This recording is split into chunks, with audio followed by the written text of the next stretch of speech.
अस्सलामुअलैकुम and welcome to the show game set match. मैं हूं आपका होस्ट फैसल इलियास। क्रिकेट की ख़बरों को लेके और दुनिया क्रिकेट में जो चीज़ें हो रही हैं उनको लेके और पाकिस्तान स्पोर्ट्स को लेके आज हम आपकी खिदमत में हाजिर हुए हैं। आज के शो में क्रिकेट की हमारे पीसीबी की टेक्निकल कमेटी के हवाले से ख़बरें हैं, उस पर डिस्कशन करेंगे। पाकिस्तान हॉकी ने आज चैम्पियंस ट्रॉफ़ी में पहला मैच मलेशिया के अगेंस्ट खेलना है, उसके हवाले से डिस्कशन करेंगे और दीगर स्पोर्ट्स की ख़बरें भी शो में हैं। बहुत अच्छे एक्सपर्ट्स हमारे साथ शो पे होंगे। शो का आगाज़ करते हैं व्हाट्सएप सेगमेंट के साथ। पहली खबर, पीसीबी ने साबिक कप्तान मिसबाह उल हक की क़यादत में क्रिकेट टेक्निकल कमेटी की तश्कील का ऐलान कर दिया है। साबिक कप्तान इंज़माम उल हक और मोहम्मद हफीज़ भी टेक्निकल कमेटी का हिस्सा होंगे। टेक्निकल कमेटी कोचेस की तकर्रुरी, सिलेक्शन कमेटी की तश्कील और डोमेस्टिक स्ट्रक्चर पर सिफारिशात देगी। काफ़ी इंटरेस्टिंग है कि एक temporary kind of a committee domestic structure पर भी सिफारिशात देगी, लेकिन ऑब्वियसली अगर मिसबाह उल हक की बात की जाए, मोहम्मद हफीज़ की, इंज़माम उल हक की बात की जाए तो काफ़ी सीजन प्लेयर्स हैं और उनको स्ट्रक्चर का काफ़ी अंदाज़ा है। सो लेट्स सी कि किस तरह ये डेवलप होती है सब चीज़ें। साबिक कप्तान मिसबाह उल हक का कहना था कि कमेटी की सरबराही उनके लिए एजाज़ की बात है। अगली खबर अफसोसनाक खबर है। साबिक चेयरमैन पीसीबी एजाज़ बट तवील अलालत के बाद 85 साल की उम्र में इंतकाल कर गए। एजाज़ बट ने 8 टेस्ट मैचेस में भी पाकिस्तान की नुमाइंदगी की और एजाज़ बट के इंतकाल पर साबिक खिलाड़ियों और बोर्ड की मेंबरान की तरफ से इज़हार अफसोस और हमारे चैनल की तरफ से भी काफ़ी इज़हार अफसोस उनकी डेथ पर। एशियन हॉकी चैम्पियंस ट्रॉफ़ी में पाकिस्तान आज मलेशिया के ख़िलाफ़ मद्दे मुकाबिल होगा। जैसा कि हमने कहा, मैच पाकिस्तानी वक्त के मुताबिक शाम 5:45 पर शुरू होगा। कौमी टीम की तैयारी मुकम्मल है। हमने कल उमर से बात भी की थी जो कौमी टीम के कप्तान हैं, उन्होंने काफ़ी डिटेल में बताया कि किस तरह की तैयारी हैं। तो we wish best of luck to the team और उम्मीद करते हैं कि टूर्नामेंट का आगाज़ जो है वो एक फ़तह के साथ हो और अच्छी कामयाबी मिले पाकिस्तान को पूरे टूर्नामेंट में। अगली खबर है स्नूकर के मैदान से या स्नूकर से। World snooker champion Ahsan Ramzan के लिए स्नूकर एकेडमी में ट्रेनिंग करना जुर्म बन गया। एक अफसोसनाक खबर है कि पुलिस ने रात गए उन्हें गिरफ़्तार कर लिया और 20 मिनट तक उन्हें हवालात में रहना पड़ा। कौमी हीरो ने अपना तारुफ़ कराया तो पुलिस बोली कि वर्ल्ड चैम्पियन बनकर कोई एहसान नहीं किया आपने, और वर्ल्ड चैम्पियन के साथ इस तरह की हद तक आमेज़ रवैये पर वज़ीर आला पंजाब ने भी नोटिस ले लिया है। सो अगर हम इंटरनेट पे आज एहसन रमज़ान को सर्च करें, कल तक वो आ रहा था कि वो यंगेस्ट प्लेयर हैं to win amateur world championship for Pakistan, लेकिन आज अगर आप इंटरनेट पर जाके उनका नाम लिखें तो सबसे पहली जो खबर आती है वो ये आती है कि he is been arrested yesterday. So थोड़ा सा अनफॉर्चुनेट सीन है, इसको भी हम डिटेल में डिस्कशन करेंगे अपने सेकंड सेगमेंट में। लेकिन शो का आगाज़ करेंगे हम क्रिकेट की खबर के साथ और क्रिकेट स्पेशली जो टेक्निकल कमेटी की जो चीज़ें हो रही हैं। जैसे हम देख रहे हैं कि इनिशियली मिसबाह उल हक जो है वो ही wasn't willing to be part of the technical committee in terms of permanent position, लेकिन अब हम देख रहे हैं कि कुछ चीज़ें सेटल डाउन हो रही हैं और उनकी इंज़माम उल हक और हफीज़ के साथ बात होने के बाद लग रहा है कि मिसबाह उल हक टेक्निकल कमेटी को रन करने के लिए कुछ हद तक या काफ़ी हद तक तैयार हैं। और इन नामों की बात की जाए, इंज़माम उल हक, मोहम्मद हफीज़ और मिसबाह उल हक बड़े नाम हैं और उन्होंने पाकिस्तान को एज अ क्रिकेटर और डिफरेंट जैसे इंज़माम उल हक चीफ सेलेक्टर भी बड़ा अच्छा सर्व किया पाकिस्तान को। तो उम्मीद है कि चीज़ें जो हैं वो सही डायरेक्शन में जाएंगी। और जहाँ तक प्लेयर्स की बात की जाए तो हमारे प्लेयर्स दुनिया में डिफरेंट लीग्स खेल के अपने आप को प्रिपेयर कर रहे हैं, और क्योंकि इस महीने हमें 3 ODI मैचेस मिलने हैं एशिया कप से पहले। सो वर्ल्ड कप की तैयारी के लिए ये मैचेस भी बड़े इंपॉर्टेंट हैं। हम अपने एक्सपर्ट वहीद खान साहब हमारे साथ आज ज्वाइन करेंगे, उनसे ये भी जानना चाहेंगे कि प्लेयर्स जो डिफरेंट लीग्स खेल रहे हैं, अब हमारे कुछ प्लेयर्स जो है वो कनाडा में हैं, बाबर, और कुछ प्लेयर्स जो हैं हमारे श्रीलंका में हैं। श्रीलंका में खेलना इज़ ऑब्वियसली यूज़फुल बिकॉज़ आपने इन्हीं कंडीशन में एशिया कप भी खेलना है, इन्हीं कंडीशन में आपने अफ़गानिस्तान से भी खेलना है और वर्ल्ड कप भी काइंड ऑफ सिमिलर कंडीशन में होगा। सो हमें देखना है कि ये जो प्लेयर्स अभी लीग्स में खेल रहे हैं वो कितना अच्छा अपने आप को प्रिपेयर कर सकते हैं। सिमिलरली हमें ये भी जानना है कि हमारी टेस्ट मैचेस की जो परफॉर्मेंसेस हैं वो भी ऑब्वियसली एशियन कंडीशंस में हुई हैं, उनकी बेसिस पे कौन से प्लेयर्स हैं, players like Saud Shakeel, players like Abdullah Shafique, आप उनको क्या ODI सेटअप का हिस्सा बना सकते हैं, बिकॉज परफॉर्मेंसेस तो अच्छी हैं। सिमिलरली हमने इमर्जिंग एशिया कप में कुछ अच्छी परफॉर्मेंसेस देखी हैं, वहाँ से प्लेयर्स कौन से इंडक्ट हो रहे होंगे आपके स्पेशली अफ़गानिस्तान सीरीज़ में, that will also be very critical to understand. So हम क्रिकेट के हवाले से बड़ी डिटेल में बात करेंगे, हमें वहीद खान साहब ज्वाइन करेंगे कुछ देर में, लेकिन एक जो अनफॉर्चुनेट सीन हुआ कल स्नूकर के प्लेयर एहसन रमज़ान के साथ, उसके हवाले से एक रिपोर्ट देखते हैं कि एक्चुअली फिर कोशिश करेंगे कि एहसन रमज़ान से बात भी करें और उनसे पूछें कि ये मामला क्या हुआ है। सो एक रिपोर्ट देखते हैं।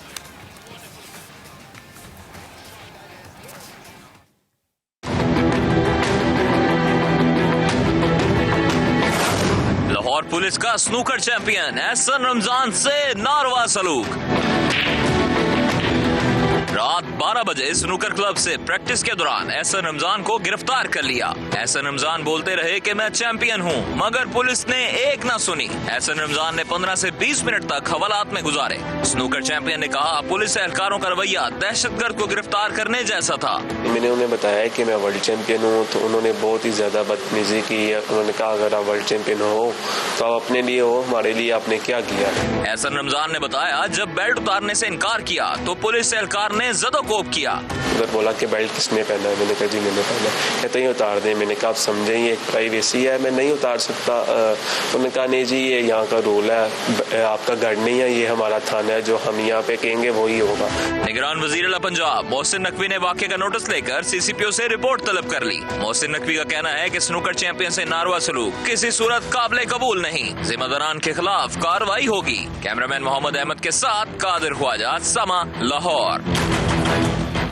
Very very unfortunate to see कि कितने बुरे तरीके से हम अपने वर्ल्ड चैम्पियन प्लेयर्स के साथ बिहेव करते हैं। सो पाकिस्तान में अगर ये कहा जाए कि आप चाहे जितना भी अच्छा परफॉर्म करें पाकिस्तान के लिए, लेकिन when it comes to your own country और उसमें आपकी क्या इज़्ज़त होनी चाहिए, तो हम काफ़ी स्ट्रगल करते हैं। एहसन रमज़ान हमारे साथ शो पे मौजूद हैं। हमने कोशिश की कि हम अपने व्यूअर्स को लाइव बताएं कि एक्चुअली उनके साथ हुआ क्या है। सो एहसन रमज़ान आपका वेलकम करते हैं शो पे, और हम जानना चाहेंगे आपसे कि एक्चुअली ये हुआ क्या है, क्या माजरा हुआ, किस तरह पुलिस ने आपको आपको गिरफ़्तार किया, थाने में बंद किया, ज़रा हमारे व्यूअर्स को बताएं प्लीज़। ये ग्रीन टाउन पुलिस स्टेशन था, तो रात को आए थे 12 बजे के करीब टाइम था।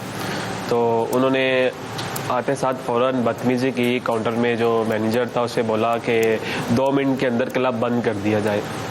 तो लाइटें वगैरह बंद करवा के जितने जो लड़के थे उन्हें नीचे बाहर निकाल दिया गया क्लब से।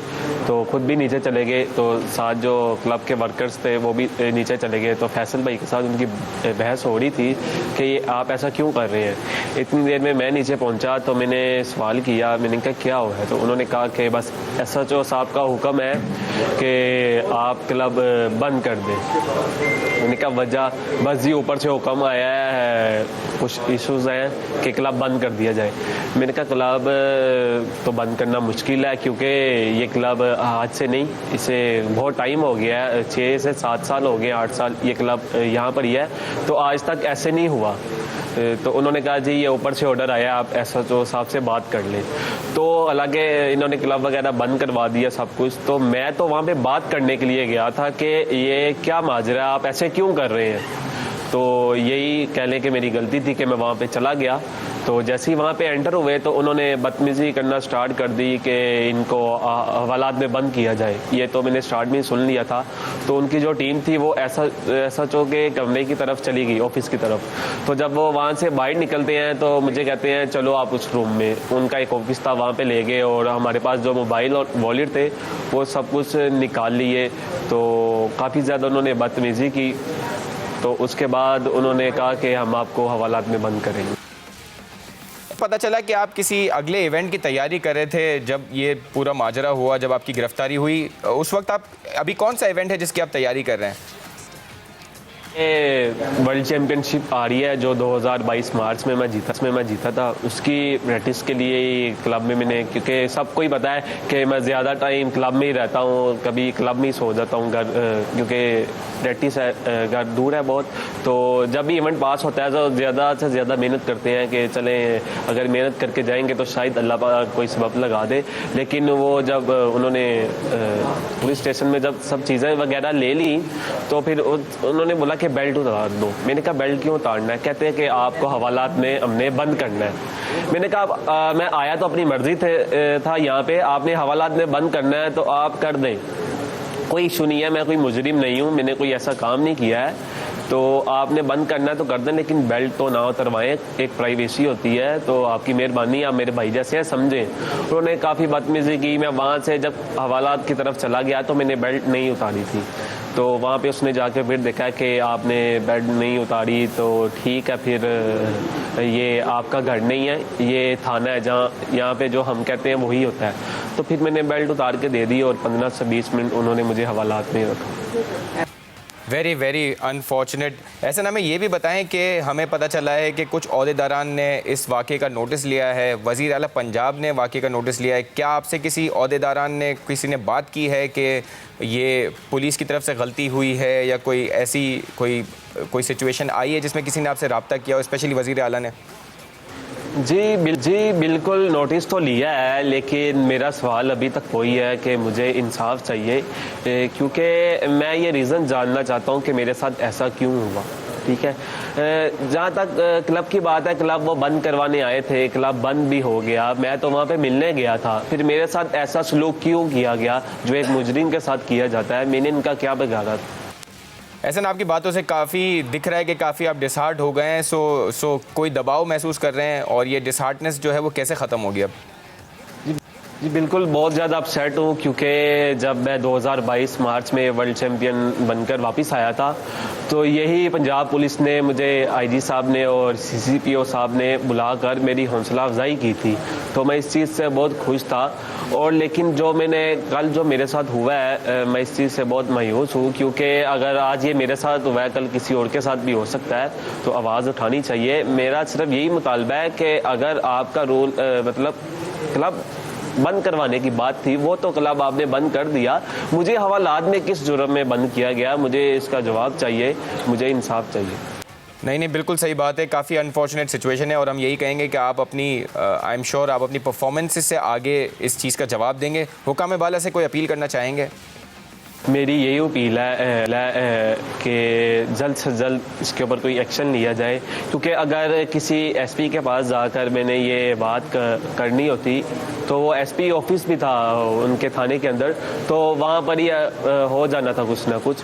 मेरी ये रिक्वेस्ट है आईजी साहब से कि जल्द कोई एक्शन लिया जाए, और मुझे जब तक ये यकीन नहीं दिलाया जाएगा कि आपके साथ आइंदा ये नहीं होगा, मैं ऐसे नहीं बैठूंगा, मैं अपनी ऐसी जदोजहद करूंगा। मुझे इंसाफ चाहिए, क्योंकि मेरे साथ ये क्यों हुआ है।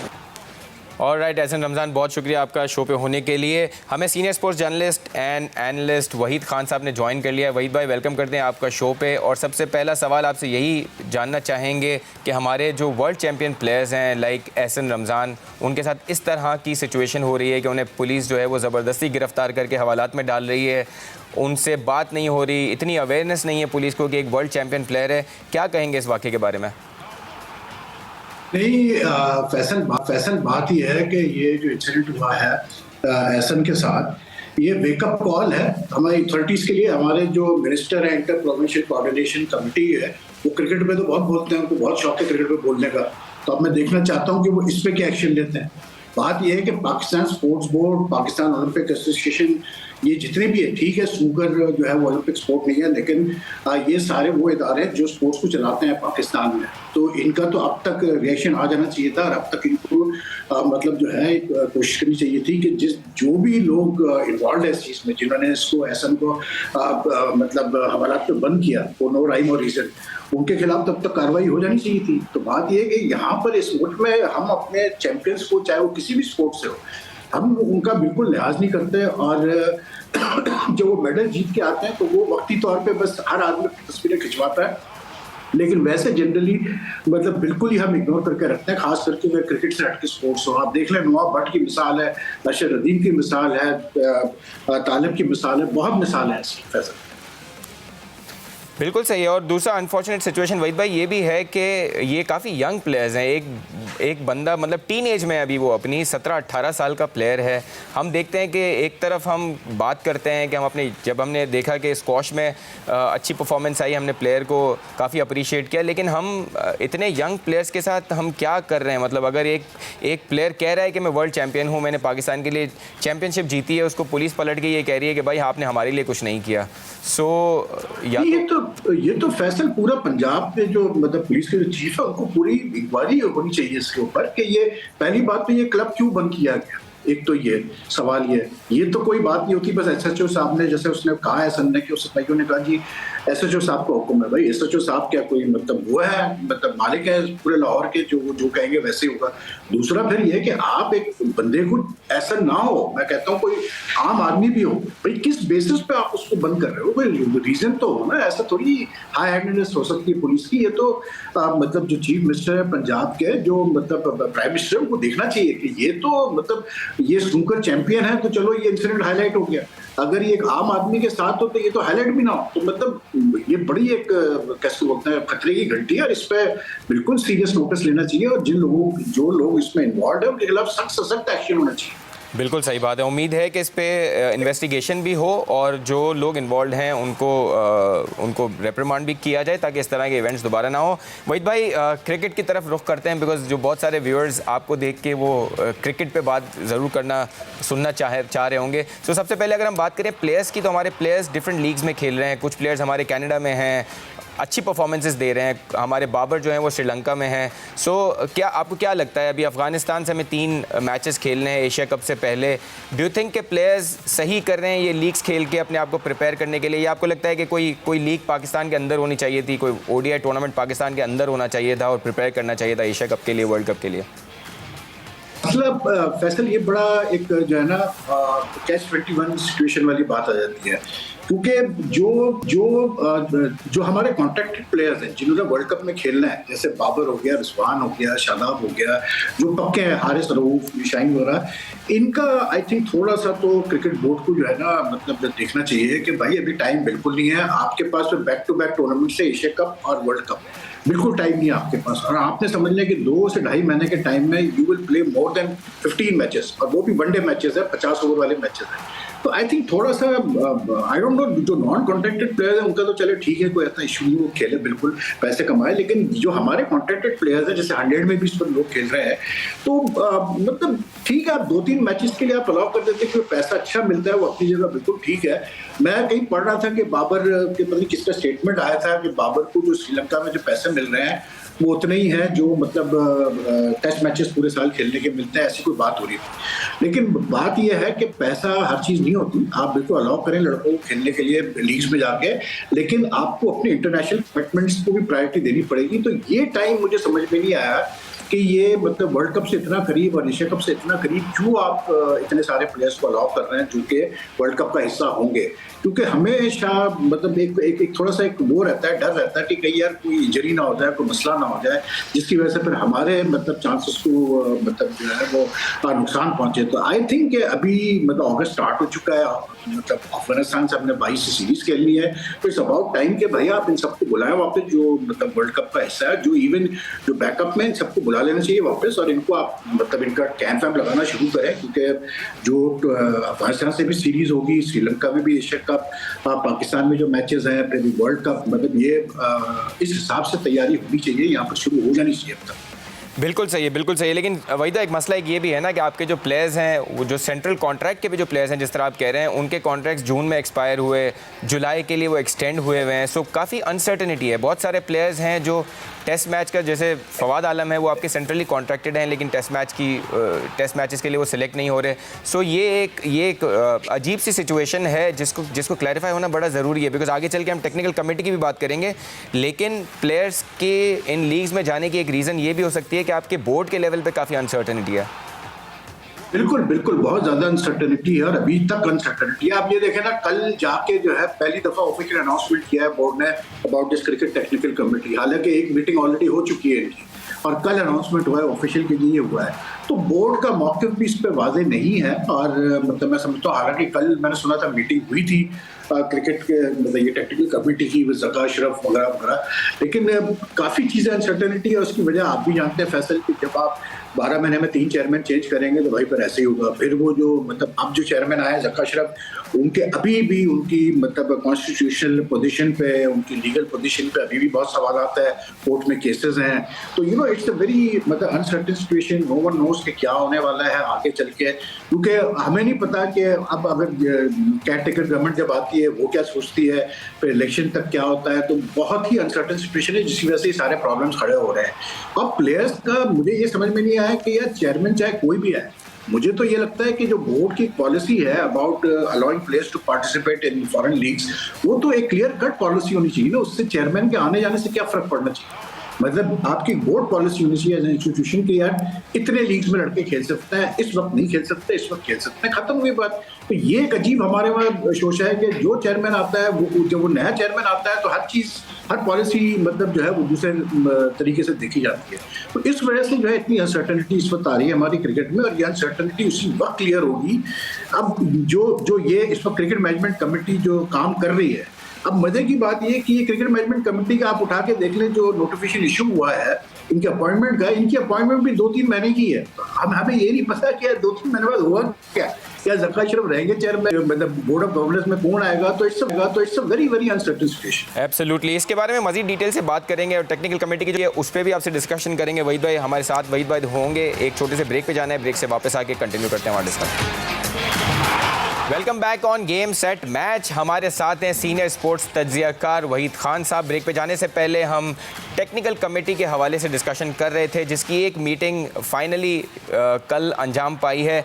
वहीद खान साहब, कल जो मीटिंग हुई है उसमें फाइनली जो आपकी टेक्निकल कमेटी है उसके इस्टेब्लिश होने की खबर आ गई है कि वो कमेटी इस्टेब्लिश हो गई है। उसमें आपके मिसबाउल हक उसको लीड कर रहे हैं, इंजमामुल हक साहब भी उस कमेटी में हैं और मोहम्मद हफीज़ भी उस कमेटी में हैं। मिसबाउल हक इन टर्म्स ऑफ सीनियरिटी इंजमामुल हक से काफ़ी जूनियर हैं। आपको लगता है कि ये सही डिसीजन है कि मिसबाउल हक एक कमेटी लीड कर रहे होंगे और उसमें इंजमामुल हक भी उसका हिस्सा होंगे, या आपको लगता है कि आगे जाके इंजमामुल हक के चीफ सिलेक्टर बनने या उस डायरेक्शन में चीज़ें जाएंगी? मुझे जो लगता है ना फैसल, एक रीजन ये हो सकता है कि Inzamam has agreed to be a member of the cricket technical committee, कि वो शायद उनके पास इतना टाइम नहीं है कि वो मतलब फुल टाइम पीसीबी में वो दे सके। अब मिसबा जो है वो एडवाइजर भी है चेयरमैन के ऑन क्रिकेट मैटर्स, तो मिसबा पूरी तरह इन्वॉल्व है पाकिस्तान क्रिकेट बोर्ड के इश्यूज में। तो आई थिंक ये एक रीजन हो सकता है कि मिसबा अग्री करके अपना इंजमाम अग्री करके, और ये भी आप सही कह रहे हैं कि हो सकता है कि आगे चल के इंजमाम शायद चीफ सेलेक्टर का रोल कबूल कर ले। लेकिन बात वही आती है कि देखें ये जो क्रिकेट टेक्निकल कमेटी है इसकी एक प्रीलिमिनरी मीटिंग हुई जिसमें राशिद लतीफ़, हफीज़ थे, और कैसे बोलते हैं अपना हफीज़ वीडियो कॉल पे थे, राशिद था, मिसबा था, और इंजमाम उसमें नहीं थे। उसमें काफ़ी डोमेस्टिक स्ट्रक्चर पे बात हुई थी और ये सारी चीज़ें हुई थी।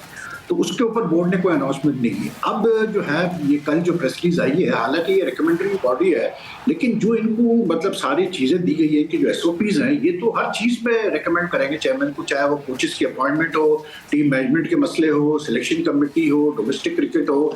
तो अब हमें जो सबसे ज़्यादा देखने वाली चीज़ है वो ये है कि भाई नोइंग के मिसबा का जो बैकग्राउंड है विद मिकी ऑथर, किस तरह से इन दोनों के सिलसिले चले हैं 2019 से। अब देखना ये है कि आगे चल के मतलब क्या वर्ल्ड कप से पहले कोई बेवकूफ़ी तो करनी नहीं होगी पाकिस्तान क्रिकेट बोर्ड की तरफ से, या फिर जो है वर्ल्ड कप तक सब्र तहम्मुल से काम लिया जाएगा, कोचेस को छेड़ा नहीं जाएगा। तो अभी देखना ये है कि ये जो क्रिकेट टेक्निकल कमेटी अभी फिलहाल तो मुझे लगता है ये डोमेस्टिक का जो सीजन स्टार्ट होना है 1 सितंबर से, उसका फॉर्मेट ये पहले फाइनलाइज करेंगे। तो मुझे लगता है ये कि आगे चल के जो है प्रॉब्लम्स होंगी बिल्कुल इस क्रिकेट टेक्निकल कमेटी में और कोचिंग स्टाफ में, क्योंकि मिकी ऑथर ने जब एक्सेप्ट किया था टीम डायरेक्टर की पोजीशन तो उन्होंने अपने कुछ बड़े सख्त शराइत रखे थे, जिसमें उनकी इन्वॉल्वमेंट सिलेक्शन कमेटी में, हेड कोच ग्रैंड ब्रैडबर्न की इन्वॉल्वमेंट सिलेक्शन कमेटी में, उनकी मर्जी के बंदे कोचिंग स्टाफ में वगैरह वगैरह, ये सारी चीज़ शामिल थी। तो अब अगर उनके पावर को कट करने की कोशिश की गई, उनकी अथॉरिटी को कट करने की कोशिश की गई इस क्रिकेट टेक्निकल कमेटी के रिकमेंडेशंस पे, तो फिर बड़ी एक अच्छी सिचुएशन हो जाएगी पाकिस्तान क्रिकेट बोर्ड में। बिल्कुल सही। और वही भाई आपने एक बड़ी अच्छी पॉइंट हाईलाइट किया कि टाइम किसी के पास नहीं है। मतलब मिसबाउल हक भी जब टेक्निकल कमेटी में आए तो उन्होंने कहा मैं परमानेंट पोजीशन नहीं ले रहा ये, और मैं ये विदाउट सैलरी ये काम कर रहा हूँ। अगर किसी के पास भी टाइम नहीं है इस कमेटी कभी लेते नहीं है, लेकिन वो काम सारे उतार देते हैं, जितने काम करते हैं सारे। देखिए बात ये फैसल के आई मीन यार मुझे एक चीज समझ में नहीं आती, क्या पाकिस्तान क्रिकेट में फॉर्मर प्लेयर्स की इतनी कमी रह गई है? अच्छा, इसमें एक चीज बड़ी इंपॉर्टेंट है, आप ये नोट कीजिएगा कि अब कुछ फॉर्मर प्लेयर्स इतने शातिर हो गए हैं और इतने मतलब सेंसिबल हो गए हैं कि they don't want to be involve with the board. मतलब इकबाल कासिम को मैं आपको बता रहा हूँ बुलाया गया, चीफ सेलेक्टर की पोस्ट ऑफर की थी, उन्होंने मना कर दिया।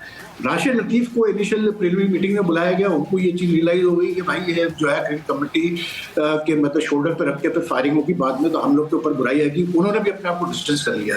एक दो और लोगों ने भी मना कर दिया, जो मुझे पता है फॉर्मर प्लेयर्स ने मना कर दिया कि नहीं, हम हिस्सा नहीं बनना चाहते हैं इस क्रिकेट कमेटी वगैरह का। तो बात यह है कि यार देखें, मतलब हर चीज मतलब चीज का मर्ज क्या, मतलब वो दवा मिसबाहुल हक ही है, मिसबाहुल हक के अलावा कोई नहीं बैठा हुआ है। जो बंदा कोई फुल टाइम आके काम करना चाहता है, आप प्रॉपर उसको आप क्रिकेट डायरेक्टर क्रिकेट बनाए, आप उसको मतलब क्रिकेट अफेयर सारे करवाए। ये एडवाइजर क्या होता है? मतलब 2019 में भी हमने देखा जो हुआ, मिसबा को जिस तरह से क्रिकेट कमेटी में लाया गया, उसके बाद मिसबा ने जिस तरह रेकमेंड रोल प्ले किया, मिकी को हटाने में, इंजमाम को मतलब हटाने में, सरफराज को हटाने में, वो खुद चीफ सेलेक्टर बन गए, खुद वो हेड कोच बन गए।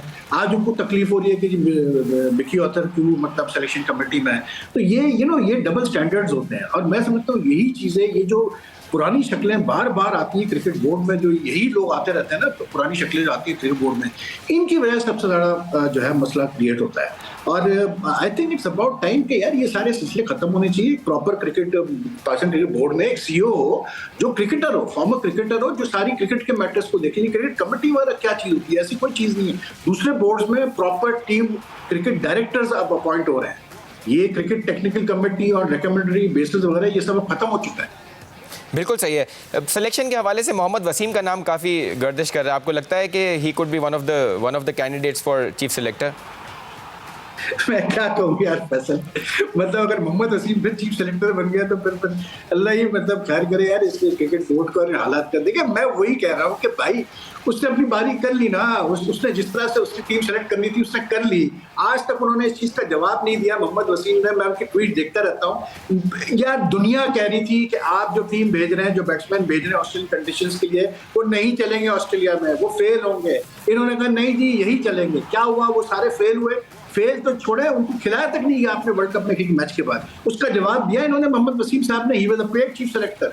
पहले तो मैं कहता हूं कि भाई ये जितने पेड पोजीशन पे आप लोगों को लेके आते हैं, पहले इनको अकाउंटेबल तो करें यार। अकाउंटेबल इस तरह से करें कि अगर ये पहले इनको आप कहें कि जी अपना मतलब एक प्लान सबमिट करें कि आप कितने अरसे में क्या डिलीवर करेंगे।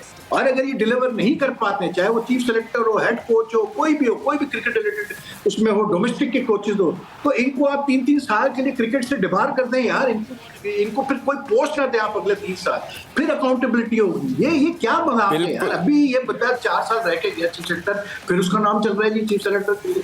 बिल्कुल सही है वहीद भाई, बहुत बहुत शुक्रिया फॉर सच क्लियर इट्स, और बड़ी क्लैरिटी से आपने चीज़ें समझाई, बहुत शुक्रिया आपका।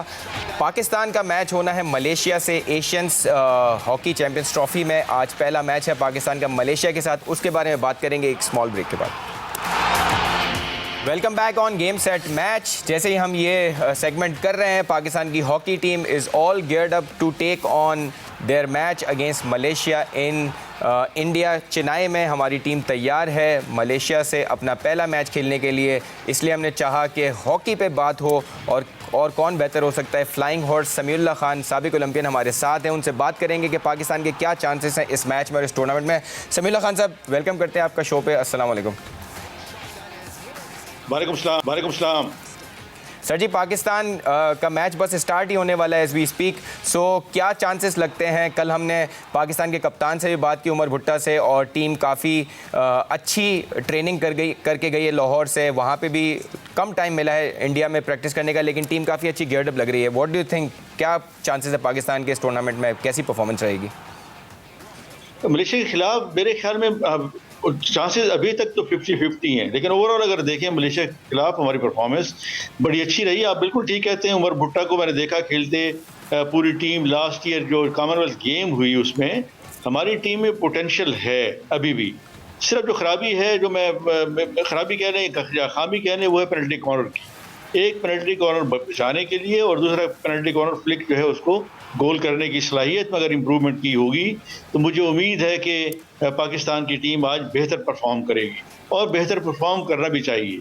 जैसे आपने दूसरा कहा कि वहाँ इनको मौका नहीं मिला, कोई फ़र्क नहीं पड़ता। पाकिस्तान की टीम इतनी सीजन टीम है, ऑलमोस्ट ये 8 साल से इकट्ठे खेल रहे हैं।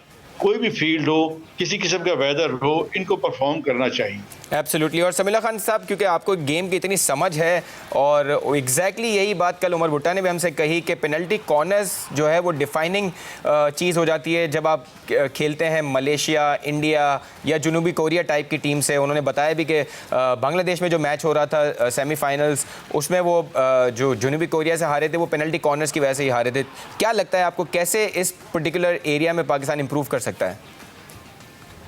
देखिए, इम्प्रूवमेंट तो मैं कहता हूँ आजकल तो बड़ी ऑप्शन है। अभी FIH ने एक इसको रूल को इसको और तरीके से भी कोशिश की है कि आउट ऑफ डी लेके जाएं और फर्दर करें, जो अभी एक्सपेरिमेंटल बेसिस पे उन्होंने 1 साल के लिए रखा है। इंटरनेशनल लॉ की फेडरेशन तो चाहती है कि बेहतर से बेहतर हो, ज़्यादा से ज़्यादा गोल हों, लेकिन इस वक्त जो पुराना रूल है उसमें मैं उमर भुट्टा से यही मेरी गुफ्तगू वहाँ भी हुई, तो मैंने यही कहा कि आप लोग 2-3 होने चाहिए, इनको ऑप्शंस होनी चाहिए। और रेहान बट भी बड़ा अच्छा है, आउटसाइड राइट, सकलैन भी है, दिलावर भी है, तो इन सबको मिलके ये देखना पड़ेगा। और विद इन एशिया यकीन करें आप कि मैं नहीं मतलब सोच सकता कि पाकिस्तान की टीम कोरिया से डरे, पाकिस्तान की टीम मलेशिया से डरे। तो भारत की टीम से तो एक डर है क्योंकि वो दुनिया में तीसरे चौथे नंबर पे है, लेकिन इन टीमों को तो हमने बड़े मार्जिन से हराया शाबाज सीनियर की हद तक।